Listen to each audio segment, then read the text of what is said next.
I was sitting in my small apartment on a Thursday evening, staring at my bank account on my laptop screen. $500.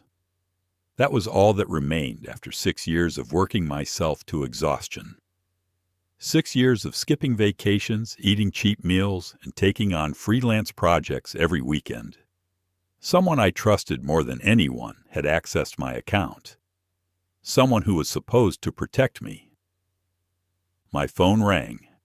It was my mother, her voice unusually cheerful, talking about good news for my sister. That was when I realized everything had just collapsed around me. But they did not know I had been preparing for this moment all along. Before I tell you how this all unfolded, I would love to know where you are watching from. Drop your location in the comments below. And if you have ever felt betrayed by the people closest to you, hit that like button and subscribe, because this story is going to take you on a ride you will not forget. Trust me, what happens next will show you exactly why protecting yourself matters more than blind loyalty. Now let me take you back to where it all started. My name is Marcel and I am 28 years old. I work as a software engineer in Portland, Oregon. For most of my life, I thought I had a pretty normal family. My father, Richard, worked in construction management. My mother, Susan, was a part-time administrative assistant at a local clinic. Then there is my younger sister, Ashley, who just turned 23 last summer. Growing up, I noticed a pattern that I did not fully understand until much later. I was always the kid who had to figure things out on my own. When I wanted a new bike at 12, my parents told me to save up my allowance. When I needed money for college textbooks, they said I should get a part-time job. Their reasoning was always the same. You are a man, Marcel. Men need to learn to stand on their own 2 feet. Men need to be tough. Ashley, on the other hand, was treated completely differently. She was the princess of the family. If she wanted something, our parents would find a way to get it for her. New clothes, a car. When she turned 16, spring break trips with her friends. The explanation was always that Ashley needed more support, more care, more protection. She was delicate. She was creative. She needed to be nurtured. I never really complained about it. I just accepted that this was how things worked in our family. I became independent early. I learned to solve my own problems.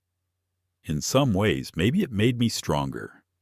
But there was always this quiet ache inside me, this feeling that I mattered less somehow. After I graduated from college with a degree in computer science, I landed a job at a small tech company in Portland. The pay was decent, nothing spectacular, but it was a start. I moved into a tiny one-bedroom apartment on the east side of town. The place was barely 600 square feet, but it was mine. I had one goal that kept me going every single day. I wanted to buy my own house. I wanted a place where I could build a real life, maybe start a family someday, and never have to worry about a landlord raising my rent. So I worked. I worked harder than anyone I knew. I stayed late at the office, fixing bugs and optimizing code long after everyone else had gone home. On weekends, I took freelance projects. I built websites for small businesses, debugged software. For startups, anything to bring in extra income. I stopped going out with friends. I stopped buying coffee at fancy shops. I meal prepped every Sunday to save money on food. I drove a 15-year-old sedan that I maintained myself. Every single dollar I could save went straight into my savings account. 6 years, 6 long years of sacrifice. By December of last year, my main checking account held $25,000. I cannot even describe how proud I felt every time I logged in and saw that number. It represented every late night, every skipped vacation, every moment I chose financial security over temporary pleasure. That money was not just cash. It was proof that I could take care of myself. It was my ticket to freedom. Around that same time, Ashley had just graduated from college with a degree in fine arts. She had spent 4 years studying painting and sculpture, which I respected, but she had not found stable work yet. She was living with our parents, doing occasional gigs here and there, selling a few pieces at local art shows. She seemed frustrated with her situation, and she started talking more and more about wanting her own place. I remember one Sunday dinner at my parents' house when Ashley brought it up. "I do not want to live here anymore," she said, pushing her mashed potatoes around her plate. "I need my own space. I need to be independent." My mother immediately jumped in with reassurances. "Do not worry, sweetheart. Your father and I will figure something out. We will help you get settled." My father nodded along. "You deserve a good start, Ashley. You have worked hard." I stayed quiet during that conversation. It was not my business how they helped her. I was focused on my own goals. I had a meeting with a real estate agent scheduled for January. I was finally ready to start looking at houses. Then 1 week before that devastating Thursday, my mother called me. Her voice sounded strained, almost panicked. "Marcel, honey, I need to ask you something important.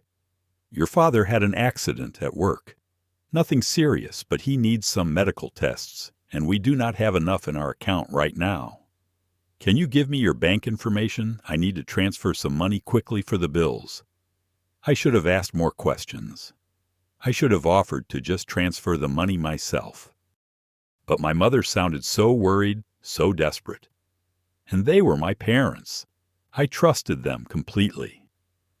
So I gave her my account number, my routing number, all of it. Looking back now, that was the biggest mistake I have ever made. That Thursday evening when I checked my account, my entire world stopped. The screen showed $1,200. I blinked and refreshed the page, certain it was an error. It still showed the same number. $23,800 had been withdrawn in a single transaction 3 days earlier. My hands started shaking. I could not breathe properly. I immediately called my bank. The customer service representative confirmed my worst fear. The transaction was legitimate. Someone with the correct account information had authorized a transfer to another account. It was all legal from the bank's perspective. I asked them to tell me where the money went, but they said they could only confirm it went to an account belonging to Susan Parker, my mother. I did not sleep that night. I sat on my couch, staring at the wall, trying to make sense of what had happened. At around 3 a.m, I finally grabbed my keys and drove to my parents' house. The sun was just starting to come up when I pulled into their driveway. My mother answered the door in her bathrobe, surprised to see me so early. "Marcel, what are you doing here?" Her voice was calm, too calm. I pushed past her into the living room. "Where is my money?" I asked, trying to keep my voice steady. "What are you talking about?" she said, but her eyes would not meet mine. "You know exactly what I am talking about. $23,000 disappeared from my account. You took it." She sighed and sat down on the couch. She did not even try to deny it. "Okay, yes, I took the money. But Marcel, you have to understand. Ashley needed it. She needed money for a down payment on a house. Your sister deserves a good start in life. She deserves stability."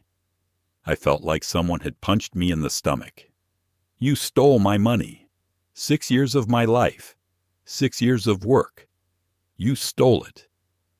My mother's face hardened. "I did not steal anything. You are her brother. You are supposed to help family. You make good money. You can earn it back. Ashley does not have those opportunities. She needs this more than you do." Before I could respond, my father walked into the room. "What is going on here?" I turned to him. "Did you know about this? Did you know Mom was going to steal my savings?" He crossed his arms. "Watch your tone, Marcel. Nobody stole anything. Your mother and I made a decision to help your sister. That is what families do. They help each other. You are being selfish. Selfish." That word echoed in my head. I had given up 6 years of my life, worked myself to exhaustion, sacrificed everything, and I was being called selfish for wanting to keep my own money. I was about to say something when I heard footsteps on the stairs. Ashley appeared wearing pajamas and holding a folder. She was smiling. "Oh, good, you are here, Marcel," she said brightly. "I wanted to thank you." She held up the folder. It was a real estate contract. "Look, I closed on a house yesterday. A cute little townhouse on the west side. 2 bedrooms, 1.5 baths, and a tiny backyard. It is perfect. Thanks to you, I can finally start my life." I stared at her. "You are thanking me, Ashley. That was my money. I did not give it to you. Mom and Dad stole it." She rolled her eyes. "Oh, please stop being so dramatic. You are still young. You will make more money. You have a good job. But me, I need a stable place so I can focus on my art. I need to establish myself." You understand, right? I could not believe what I was hearing. She did not feel guilty at all. She thought this was completely normal. When I tried to protest, she actually laughed.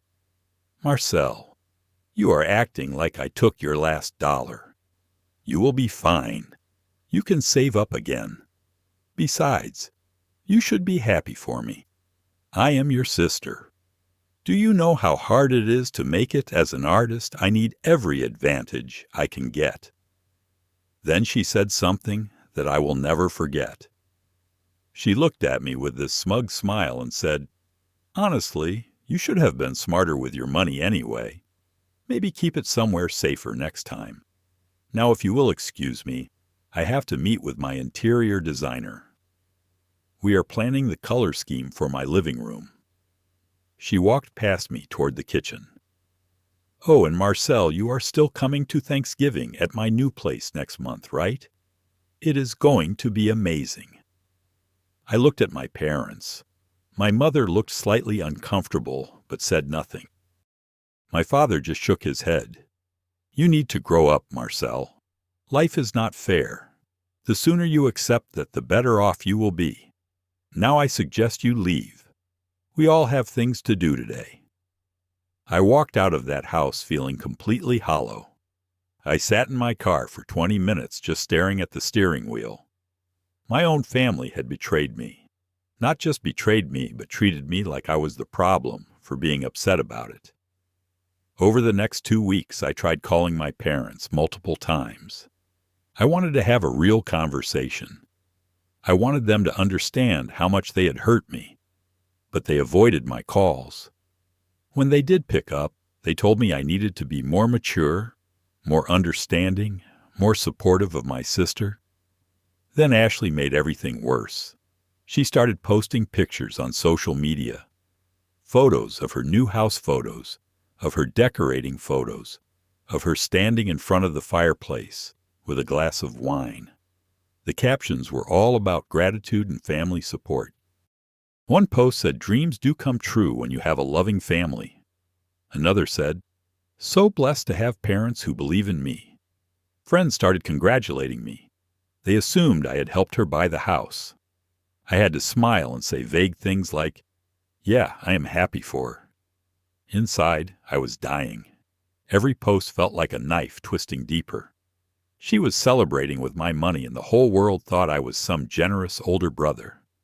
The humiliation was unbearable. 1 month after the theft, Thanksgiving arrived. My mother called and made it very clear that I was expected at Ashley's new house for dinner. "We are family, Marcel. You will be there." It was not a request. It was a command. I almost refused, but something inside me decided to go. Maybe I wanted to see how far this would go. Maybe I wanted to witness their complete lack of shame. Ashley's townhouse was decorated like something out of a magazine. She had clearly spent a fortune on furniture, art pieces, and decorations. When I walked in, relatives were already there. My aunt, my uncle, 2 of my cousins. Everyone was praising the house, praising Ashley, praising my parents for being such wonderful supporters. During dinner, the questions started. "So, Marcel, when are you going to buy a place?" my aunt asked. "You must be doing well in your career." I forced a smile. "I am working on it, still saving up." My uncle chimed in. "These days you need at least 20 or 30,000 for a down payment. It is tough for young people." That is when Ashley could not resist. She leaned back in her chair and said loudly, "Well, Marcel just had to start over from scratch recently. He had some financial setbacks." Everyone looked at me. My cousin asked, "What happened? Did you have an emergency?" Before I could answer, Ashley continued, "Oh, no, nothing like that. He just lent me a bunch of money for this house. Right, Marcel. That is why he is broke now." The way she said it, the tone, the smirk on her face. She was mocking me. She was actually enjoying my humiliation. My parents sat there silently. They did not correct her. They did not defend me. They just kept eating their turkey like nothing was wrong. My uncle looked confused. "You lent her money. That is generous of you." My aunt added, "You must really love your sister." I felt my face burning. I wanted to scream. I wanted to flip the table over. But I just sat there frozen while Ashley basked in everyone's praise. She was the golden child who got a house. I was the fool who had nothing left. At that moment, sitting at that table surrounded by my family, I realized something. They would never change. They would never see what they had done wrong.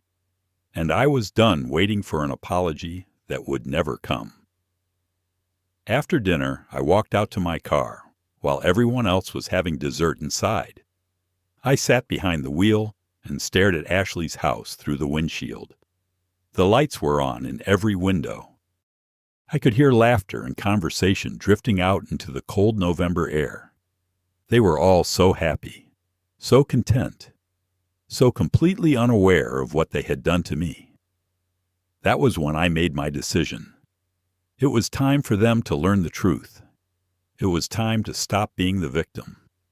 What they did not know, what they could never have guessed, was that I had been preparing for this exact scenario for 3 years.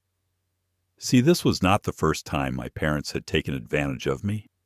When I was 23, right after I started my first real job, my father asked to borrow $5,000 for car repairs. I gave it to him. He never paid me back. 2 years later, my mother needed $3,000 for some home renovations. Again I helped. Again no repayment. By the time I was 26, I had learned my lesson. Family or not, I could not trust them with my money. So I opened a second bank account at a completely different bank across town. I never told my parents about it. I never mentioned it to anyone. Every month when I got paid, I would transfer 75% of my salary into that secret account. The remaining 25% stayed in my original checking account, the one my parents knew about. That account always had enough money to look like I was doing okay, but not enough to be a major target. It was bait, essentially, a decoy. If anyone ever came asking for money or tried to access my account, they would only get the smaller amount. For 3 years, I followed this system religiously. While my visible account showed maybe $5,000 or $6,000 at any given time, my secret account was growing substantially. By the time my mother asked for my bank information, that week in December I knew exactly what was happening. A father who had an accident at work but no one mentioned it before or after medical tests that needed immediate payment. It was obviously a lie. But I gave her the information anyway. I let her take the money from my decoy account. I let them think they had won. Why would I do that? Because I needed to see their true nature. I needed proof that they would actually go through with it. I needed to know beyond any doubt that they valued Ashley more than me. And they gave me that proof. They took $23,800, which was almost everything in that account, and bought Ashley a house without a single word to me. While they thought I was devastated and broke, my real savings account held $45,000. Enough for a down payment on a nice house. Enough to start fresh. Enough to finally break free from their control and their expectations. Over the following weeks after Thanksgiving, I started looking at properties seriously. I worked with a real estate agent I trusted. I found a beautiful 2-story house in a quiet neighborhood about 30 minutes outside Portland. It had 3 bedrooms, 2 bathrooms, a decent-sized backyard, with some old oak trees and a 2-car garage. The previous owners had maintained it well. It needed some cosmetic updates, but the bones were solid. The asking price was reasonable, and I could afford the down payment and monthly mortgage comfortably. I made an offer. It was accepted within 2 days. I scheduled the inspection, reviewed all the paperwork, and prepared for closing. Through all of this, I did not say a word to my family. They still thought I was living in my small apartment, struggling to rebuild my savings, suffering from their betrayal. I let them believe that. I wanted them to feel secure in their victory. I wanted them to think I was defeated. That would make what came next so much sweeter. 1 week after Thanksgiving, I sent a text message to my parents and Ashley. I kept it simple. We need to meet. Tomorrow at 3 p.m. The coffee shop on Morrison Street. It is important.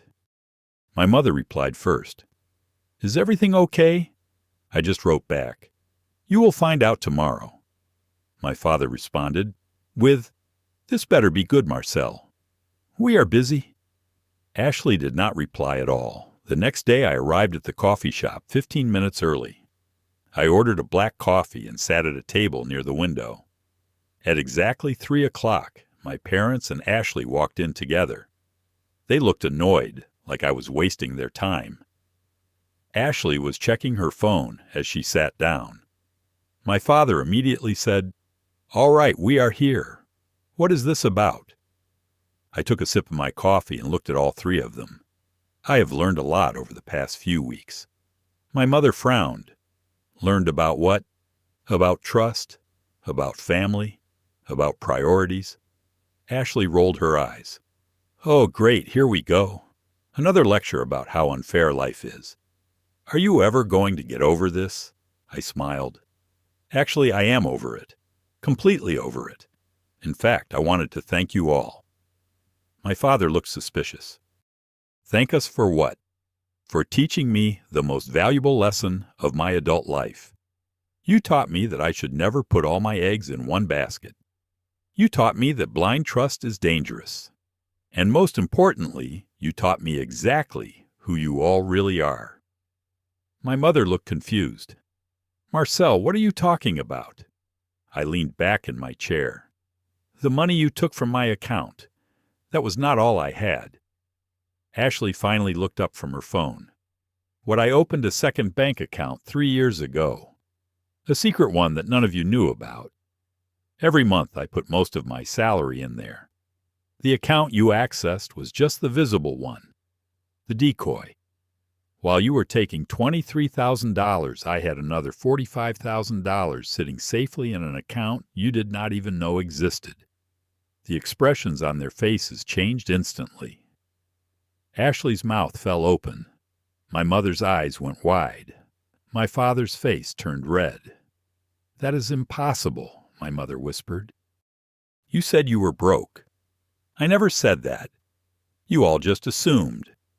I let you believe what you wanted to believe. Ashley found her voice. So you lied to us. You let us think we had ruined you. I did not lie. I just did not correct your assumptions. And honestly, why would I? You made it very clear that you did not care about ruining me. You were happy to take everything I had, or everything you thought I had. Then I delivered the final blow. I just closed on a house last week. It is a 2-story, 3-bedroom place in a great neighborhood. I put down $55,000, 20% down payment. The mortgage is locked in at a great rate. I move in next month. The silence at the table was deafening.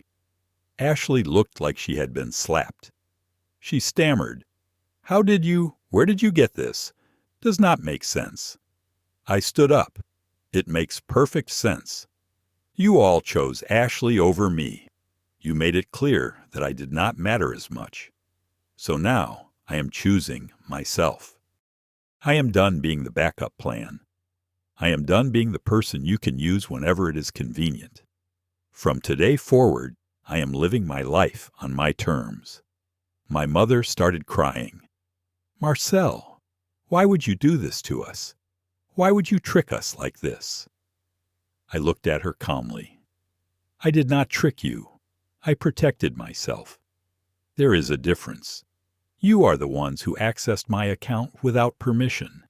You are the ones who stole from me. I just made sure you could not take everything. My father stood up, his face furious. You are a liar and a manipulator. You are not the son I raised. I picked up my coffee cup. You are right. I am not the son you raised. That version of me trusted you. That version of me would have given you everything. But that version of me does not exist anymore. You made sure of that. Ashley was still in shock. But we all thought you were struggling. That is what you wanted everyone to think. And now everyone will know the truth. That you did not help me. That you stole from me. That you mocked me for being broke when you were the ones who tried to break me. But the joke is on you because I was never broken. I was just watching. I put a $20 bill on the table for my coffee. This is the last time we will meet like this. I am done trying to be part of a family that does not value me. You have Ashley. Take care of her. I am sure she will need your help again soon. And with that, I walked out of the coffee shop. I did not look back. I did not wait for their response. I just left them sitting there, finally understanding that they had not won after all. 2 months later, I moved into my new house on a bright Saturday morning in January. The moving truck arrived at 8 a.m, and by evening most of my furniture was in place. I spent the next few weeks painting walls, hanging pictures, setting up my home office in the spare bedroom. I planted some flowers in the backyard, even though it was winter, imagining how they would look in the spring. The house felt like freedom. Every room represented a choice I had made for myself. The kitchen had the countertops I picked out. The living room had the couch I chose because it was comfortable, not because it was on sale.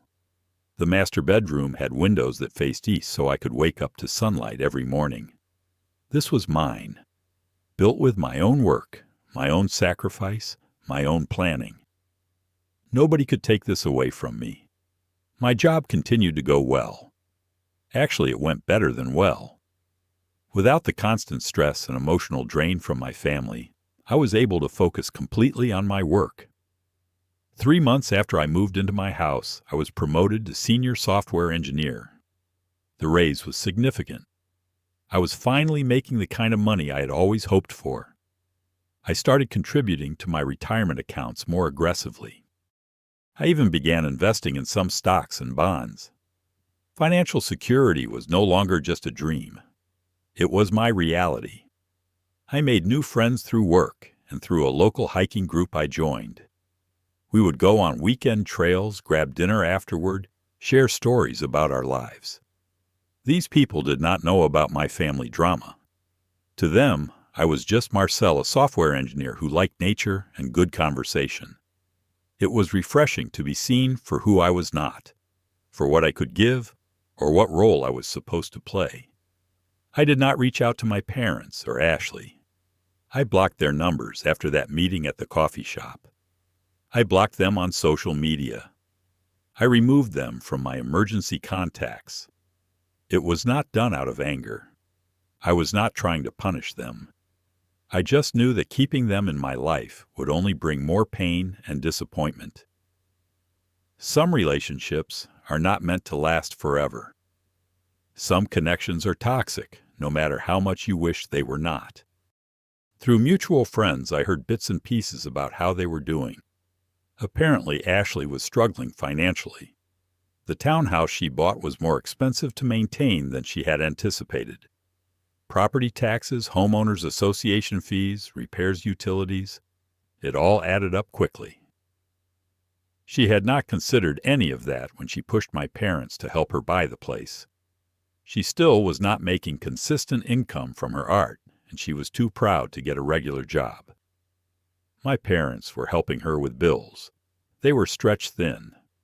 I also heard that my parents tried to reach out to me several times, through relatives. They sent messages through my aunt asking if we could talk. My aunt told me they seemed regretful that they wanted to apologize. I politely told my aunt that I appreciated her concern, but I was not interested in reconnecting.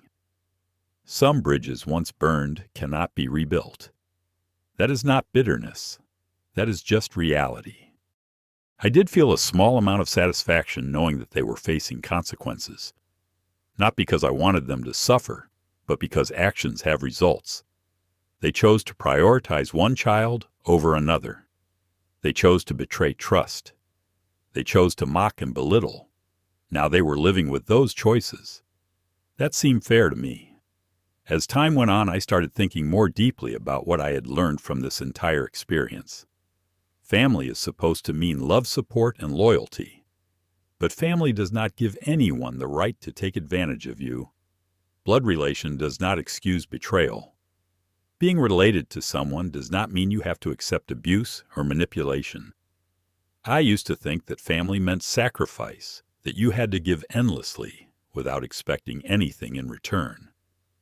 Now I understand that healthy relationships, even with family, require boundaries and mutual respect.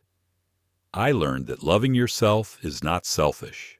Protecting yourself is not cruel.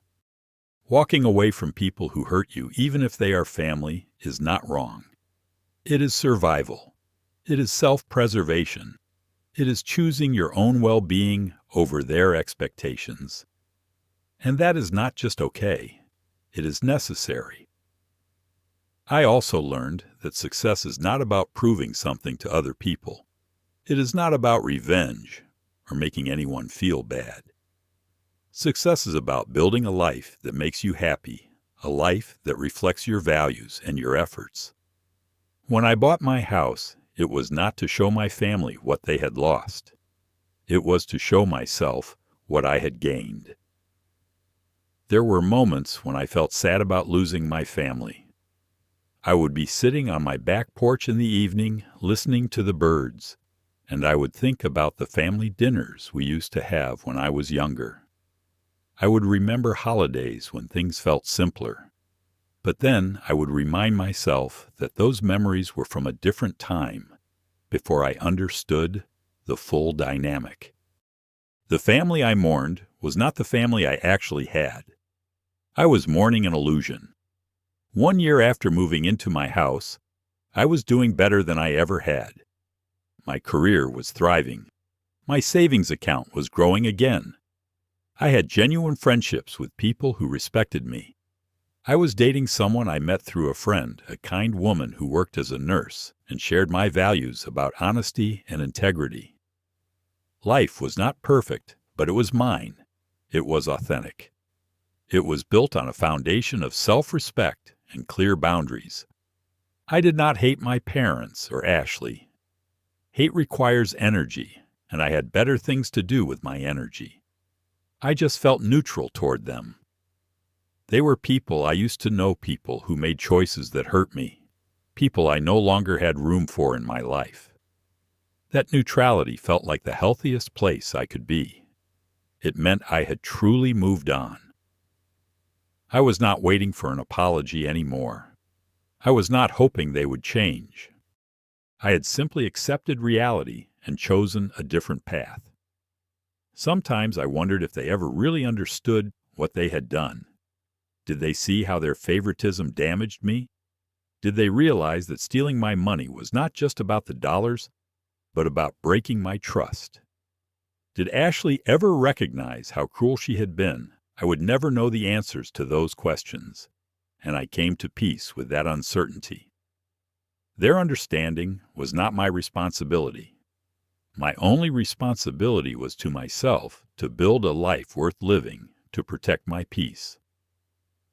On the anniversary of the day I moved into my house, I sat on my back porch as the sun was setting. The sky was painted in shades of orange and pink. The oak trees in my yard were full and green. I could hear kids playing in a yard nearby. I had a cup of coffee in my hand, and I was thinking about how far I had come. A year ago, I was walking out of that coffee shop, leaving my family behind. Now I was here in a home I built with my own hands and my own choices. I thought about what I would say to anyone going through something similar. To anyone who feels taken advantage of by family. To anyone who wonders if they are wrong for wanting boundaries. To anyone who is tired of being the giver while others only take. This is what I would tell them. You are not obligated to set yourself on fire to keep other people warm. You are allowed to protect yourself. You are allowed to walk away. You are allowed to choose your own happiness, even if it disappoints people who think they are entitled to your sacrifice. Family should be built on respect, not guilt. Love should never feel like a debt you can never repay. And if the people in your life cannot see your worth, then maybe the best thing you can do is build a new circle of people who do. You deserve to be valued. You deserve to be treated with dignity. And you deserve to live a life that is yours, not one dictated by people who only see you as a resource. I used to think family meant sacrifice. Now I know it should mean respect. And if they cannot give you that, then maybe the best thing you can do is build your own family. One that actually sees your worth. That realization did not come with anger or resentment. It came with peace. I was free. Not because I had proven something or gotten revenge, but because I had chosen myself. I had drawn a line and said this far and no further. And on the other side of that line, I found a life that was truly mine. A life where I was not the backup plan, or the ATM, or the person who had to earn love through constant giving. I was just Marcel. And that was enough. So if you have ever been in a situation where family or friends have taken advantage of you, let me ask you this. Have you ever had to set boundaries with people you love? Have you ever walked away from a relationship that was hurting you? Drop your thoughts in the comments. I would love to hear your stories. And if this story resonated with you, hit that like button and subscribe to the channel. Share this with someone who might need to hear it. Sometimes we all need a reminder that choosing ourselves is not selfish. It is survival. Thank you for watching, and I hope you find the strength to protect your own peace, whatever that looks like for you. You deserve a life built on respect, not guilt. Take care of yourself out there.